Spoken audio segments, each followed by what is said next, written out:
இவருக்கு மட்டும் கரெக்டா 10 முறை பண்ணா போதும். வயசானால ரொம்ப நேரம் பண்ண முடியல, டயர்ட் ஆயிடுவாரு ஆளு. ஆமா, ஃபர்ஸ்ட் ஒரு முறை காலை தூக்கி அண்ணன் போடணும், போட்டு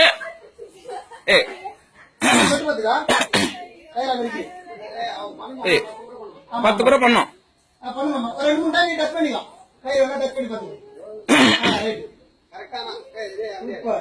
லுங்கி டச் ஆகிற மாதிரி